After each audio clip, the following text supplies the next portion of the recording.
Hey everyone, welcome to another episode of Shiz and Giggles, our weekly wind down podcast where we talk about everything and anything.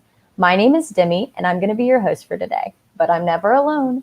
My first co host's favorite hobbies include fine dining and making money. She is forever a sorority girl, lifelong student, aviation enthusiast, and wannabe chopped champion. But most importantly, Barack Obama follows her on Twitter. It's Andrea. Demi! Hey! How are you doing? I haven't seen you in forever, girl. I know it's been so long since you've been on here, so I'm sure that all of our audience are so excited to have our special guest, Andrea. I know that's really what it feels like. Okay, so I'm glad to have you. My second co-host is Nicaraguan American and super proud about it. One of her joys is to make people laugh. She also goes really hard for the music she loves. She's serious about her work and passions, but she knows watching the latest, highly acclaimed adult comedy show in bed is just as important. It's Fatima. Hey, hello there. How are you doing? Hi, I'm doing great. Thank you guys for asking. Good. It's a Friday. I know. Comment on how cute your shirts are. Oh, Hey, yeah. I don't know who we got these from. What side is it? There we go. Oh, there. I don't there know if you you go. recognize it. Okay. So I'm happy to have you both here, and we're going to go ahead and kick things off. So let's talk about a trending topic. This week, it's space tourism. With Jeff Bezos' recent 10-minute trip to space on board the Blue Origin, space tourism has become a hot topic. But these current discussions don't quite match the excitement and starry-eyed hopes many of us had hoped for as children. Bezos is the founder of Amazon and the second wealthiest person in the world, behind Andrea. So not really your average Joe, and it really does take quite a bit of funds to reach beyond the skies. Not only is the monetary cost a concern of space tourism, but the environmental cost is also a huge concern. Publications like Space.com, Fox, and The Guardian have all published articles covering the growing pollution concerns amid space travel inclines. Still, it's quite amazing that we've advanced in technology that space tourism no longer sounds like a sci-fi movie plot. So, I'd like to ask my co-stars and the people watching, if you didn't have to worry about the financial or environmental costs, would you take up the opportunity to go to space? First of all, can I just give a shout out to Jenna Hasher, who said this topic is out of this world. I love that. Let's see how many we can get in. How many space metaphors can we get in? Oh yeah. So, never. I don't care how much money I had. I'm not. It's experimental. You know what I mean? It's like if somebody said to you, "Hey, you know the Wright brothers just came up with this new thing. You ought to try it. It's called a aeroplane." No, thank you. I will wait 100 years and let it get like Delta Airlines, and then I'll take it. But right now, no thank you. I don't want to jump off a cliff with a fake pair of paper wings. I'm out. I am out. So out. What about you, Fatima? I would, because I love the moon. Like, I'm obsessed with the moon. I love her. I think about her all the time. So I would love to see the moon like close up. That would be cool. You know, Or the Earth. Yeah. It's made of cheese. Yeah. Yeah. I would love Swiss cheese. It's Swiss. It's worth the risk. Okay. All right. That'd be really cool. I definitely agree. I would go to space right now if someone asked me. I think it'd be so cool. I want to be one of the 24 people. I want to be one of them. I want to make history. That's what And I'm saying. also, I love my moon water, and I could get it fresh from the source. I don't understand how that works. Look, I'll just pour some on the grater, scoop it back up, bring it home, sell it in a bottle. Sell it in a bottle. You could put it as like face cream. Yeah. You know, you can sell face cream at like $1,000 like for like 1 ounce. That's what I'm saying. That's what I'm saying. Now I'm interested actually. Hey, so if I might invest. Now I might go, oh, good one, Heather, far out. That's what I'm saying, Heather. Heather, charge them crystals. Get it straight Yeah. from the source. Oh my God. That's what I'm saying. You gotta reach for the stars, people. We should have like a tally mark thing where it's like ding, ding, ding, ding, laughing as we make space-themed jokes. Okay, well, that was such a fun conversation, and we got to keep up these jokes, but now it's time for segments. So let's go to You've Got This with Andrea.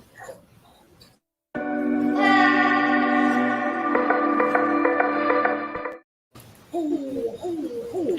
Okay, so we talked about Jeff Bezos and him going to space, and that's a thing. I guess, like if you all didn't know, I'm a real big Star Trek fan, so if I weren't doing this job, I would definitely be a star fleet captain. Like I would be captain of the Enterprise, probably. So, but that's not a job, so I do this one instead. But I guess so. Did y'all see the Demi and Fatima? Have you guys seen the launches, the Blue Origin launch? I haven't Okay. actually. Yeah, so I haven't watched it. Mm-hmm. Oh, it was a whole thing. It was like, first of all, might have been a little overhyped, I guess. But I guess when you're a billionaire and there's nothing on earth that you can't afford, you go, you know what I'm gonna do with my money? I'm gonna build a spaceship. And Pretty that's what they much. did. Branson did it. Bezos did it. Musk, he's like, you people can go to space if you want to. I'm going to Mars. He's got the thing down pat. I know. So I'm really excited. I was looking up some stats, guys. So let's go over the stats. Interesting stats here. Space is considered 62 miles above the Earth's surface. So you have to go up 62 miles. That's considered space. So Branson ain't really make it in his plane fly thing. It wasn't really space, but Bezos did. So of the people that have traveled to space, and we're going to use the term liberally here, 37 countries have traveled to space. 556 people total in all of human history have reached the altitude of space, according to the appropriate people's definitions. And then of that 556, only 24 people in the tens of thousands of years of mankind, 24 people total, have traveled beyond low Earth orbit. That's it. Wow. They either circled, orbited, or walked on the moon. 24 people total. So I was thinking, well, of that 556 people, how many did the US send? And if this were the Olympics, who would be getting gold? That would be us. USA, baby. USA. USA. We. Oh, also, side note, opening ceremony outfits. I was like, is that Ralph Lauren in that much? I was like, I would prefer one of them striped shirts. Okay, so US would get gold, 339 gold medals. Russia had 121 people go, they get silver. And then China gets 12, they get bronze. China. So I was watching the Olympic coverage yesterday. Y'all been watching? Kind of. I've been on and off, and then I got really into it again with the whole Simone Biles thing, but we won't bring that up right now. We'll talk different time, different Yo, time. I literally, I literally just been watching for gymnastics. So that's Oh, it. and the swimmers. And the And the swimmers. swimmers. Yeah. That part. I did the swimmer guy. Oh no, Katie Ledecky, that person. Yeah. Yeah, she. Yeah, wait, you talking about? Skateboarding's really cool too. I mean, just the fact that just the fact that it's a new thing, like it's just like, Yeah. ooh, that's cool. You're Okay. right. You're right. Okay, so when I was watching the coverage yesterday, they were talking about they used this term called rarefied air, and they were talking about athletes being in rarefied air, and I did not know what that meant. So I looked it up and I saw this definition. So the first definition is on your screen, like not a lot of oxygen in the mountains or very high altitudes. Hint, hint, space, rarefied air. Then I was like, well, why would they talk about that in athletes? That doesn't go. So then I saw the second definition, and I thought this was so cool. I was like, rarefied air is also a term that people use for people belonging to or reserved for a select small group, like a group of exclusive people. Yeah.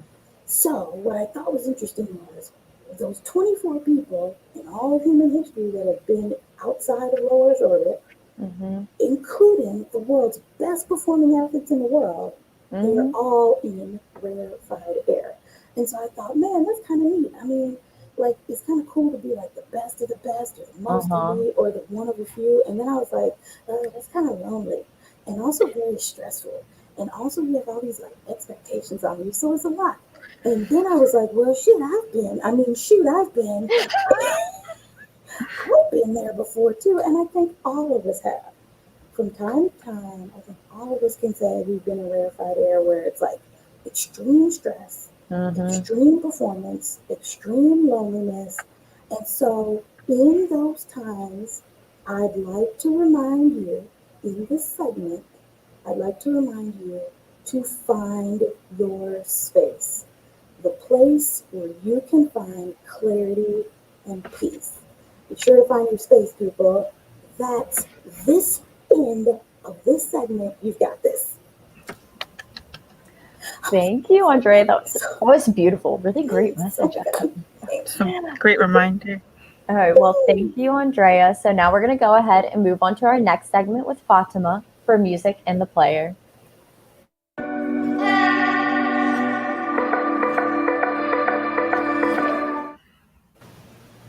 Yeah. Okay.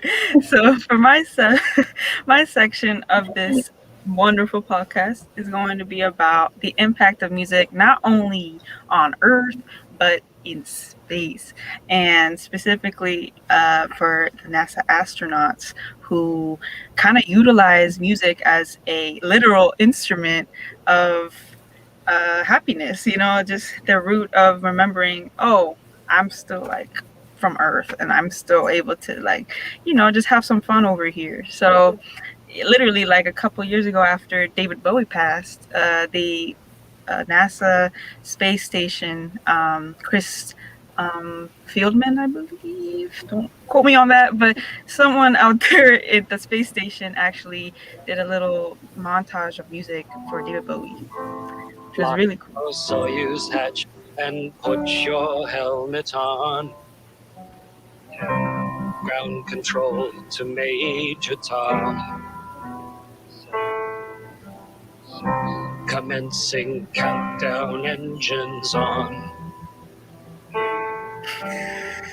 Detach from station and may God's love be with you.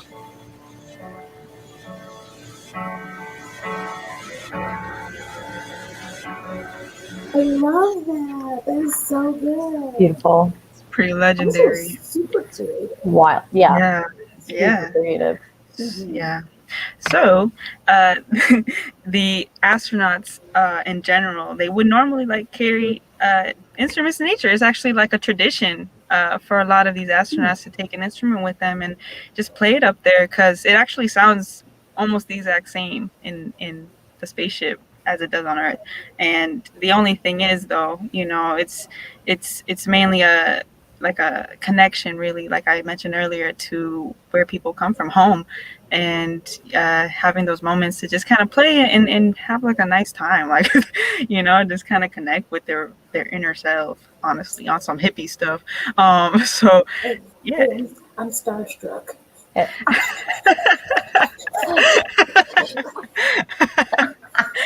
Okay.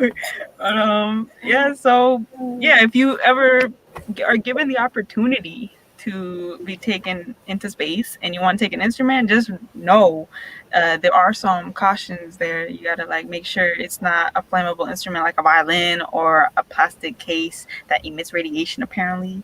So you gotta make sure it's metal. And in general, it's really cool to do. And in general, if you want to play a horn instrument, you got to hold down to something. You got to hook your feet down so you don't fly away, apparently. And actually, since I said fly away, in 1969 with the Apollo, they actually played Fly Me to the Moon in the spaceship, on repeat. So that's cool. And just make sure you're all good strapped up when you play an instrument up there. It's just all kinds of things over the horizon. Yeah. I'm trying to think of one as I'm talking. I don't. Hey, it's okay. We're all trying, but Andrea's just too good at it. Yeah, witty. That's what I'm thinking about right now. So, my question is, if you could choose one song to play on repeat in space, like I just mentioned earlier, "Fly Me to the Moon," what would it be? And I would choose, actually relating to the moon, is "Talking to the Moon" by Bruno Mars, and I would choose a piano to play it on repeat. Okay. What would you guys choose? So I don't play any instruments because I didn't have the chance to learn any as a kid. I tried violin for a while, but I think I would play the one song I know how to play on an instrument, which is "Hot Cross Buns" on the recorder. Oh my god! That's what I'm doing. They're hearing "Hot Cross Buns" for 24 hours. That's it. I mean, that's Saying. I I mean, I feel like everyone knows how to play that. Yeah, Like, it's iconic. if they didn't force you to play Hot Cross Buns as a kid, did you go to public school? You know what? I still have my little recording bag that says my name on it. So, yeah, there you go. There you go. Andrea? Oh, snap. Have you guys checked the chat? I would just like to say, if you played music together in space, and if you call it a space, Oh my gosh. I love that. Oh my God. Amazing. Like, I feel like that's like the lead pack right now. That one's a good one. That is such a good one. Oh. My song would be "Bring 'Em Out" by T.I. No, Okay. no, like something probably classical. Oh, "Carnival of the Animals." I could listen to that forever. It'd be beautiful. You're welcome. I'm classy. Okay. Okay, so before we go to my final segment, this is kind of impromptu, so I'm sorry for our production supervisor, but I'm going to do a couple of space jokes. Okay. How do you get an astronaut to go to sleep? Oh, mine are all dirty. You rock it. Okay. How do you get an astronaut to go to sleep? You rock it. Oh, true. That's the ultimate dad joke. Oh my god. Okay. I'm gonna do one more. Okay. 5 stars, Demi. We are here. Okay. So why would a cow want to go to space? Just something the moon. To see the Milky Way. Oh. That would be funny though. Like, what if? Oh, wait, I got another one. How does the cow cross the road? Over the moon. I stole part of your joke. I stole part of it. Okay. Enough with the dad jokes. We're gonna go on to my segment with Here's a Tip.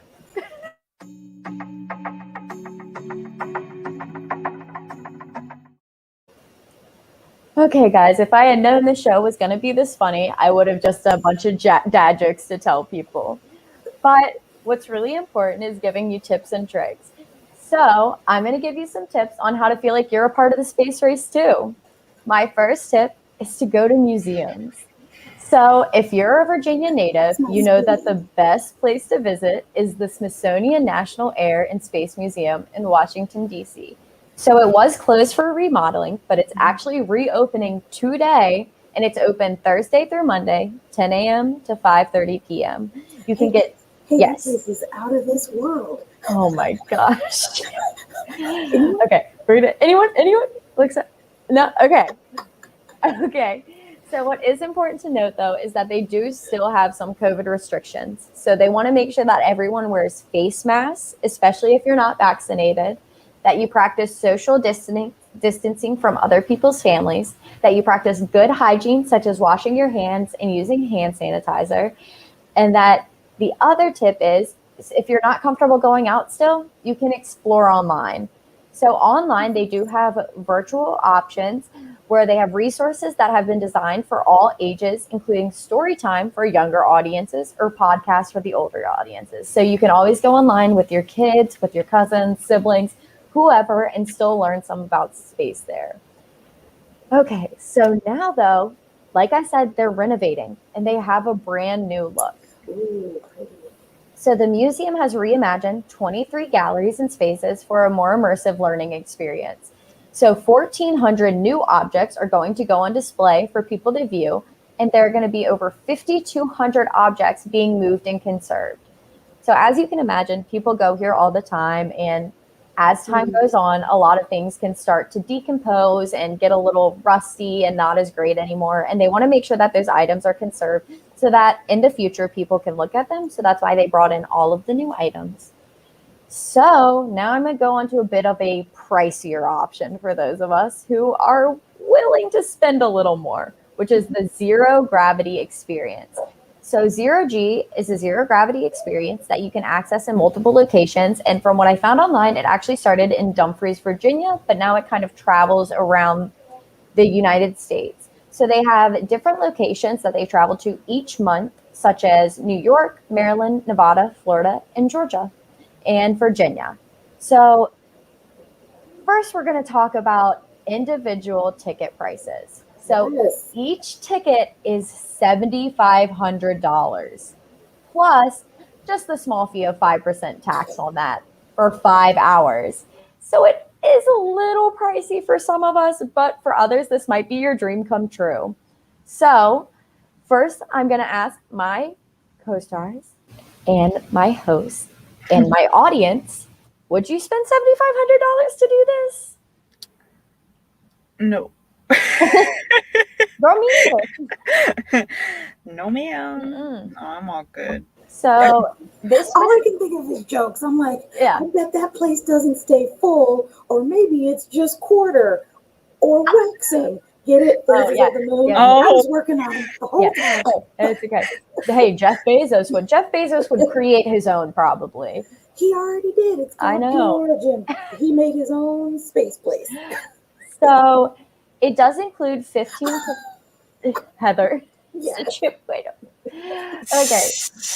So what your ticket includes though is 15 parabolas, which I believe is just different types of floating areas, your own zero-G flight suit, zero-G merchandise, regravitation celebration, a certificate of weightless completion, photos, and video. So pretty much what happened is they created a bunch of random things that make you feel really good for spending $7,500. Let me just say for anyone who's interested, we have a new studio. It's real nice. It has a green screen. We can hook We you can up make you on float. some. We can help you look like you're floating for half the price. Half the price. We can do it tomorrow. So if you're interested, give us a call. I also know of those places where they do like you go in and it's like the air flies you up. You can do it in like shopping malls. Like we're supposed to be like a skydiving. Yeah. So Mhm. that might be a Yeah. cheaper option. Or like Heather said, go swimming and float. It's a little cheaper. They have float tanks. They have you can go floating. Hey, there are other ways to do it. I know that's right. I'm out. 7,500. No, the private experiences, I'm gonna let y'all guess. How much do you think to book a private? 10, 15. 100. 100 what? 100,000. Ooh. $200,000 to rent a private experience. I fly. Or I think, isn't that the ticket price they were talking about to go on Blue Origin? Like that first set of tickets was like 200,000. So you can just go on Blue Origin. Yeah, hey man, You might as well. Get the real thing at that point. That's true. Let's go to space. Okay, guys. Do y'all have anything else that we want to talk about before we wrap I'd up? be so mad if I paid 200,000 for fake space. For You 5 can go to hours real for fake space. You can go to real space for 200,000. Okay, well, Model. I'll let that close out our show then. For $200,000, you can go to real space. Noted. So First off, we had Andrea tell us about how the Olympics and space relate to each other and give us some statistics about how many people have been to space and that US has the gold medal for how many people have been. Fatima gave us some amazing facts about music in space, which I did not know that people took instruments to space to play, which I think is great. And I gave you one experience to experience space, unless you're lenient with your money. So I want to thank y'all so much for coming and being my wonderful co-host today. And a special thanks to everyone watching, especially our office members who come on every week and comment. So we hope to see you again, and we stream every Friday at 4 p.m. Eastern Time. You can find us on the All About Presentation YouTube, Facebook, and LinkedIn page. If you can't make it, then no worries. We repost our episodes on the YouTube channel and on our Facebook page. Happy Friday, and have a good weekend. Peace and love.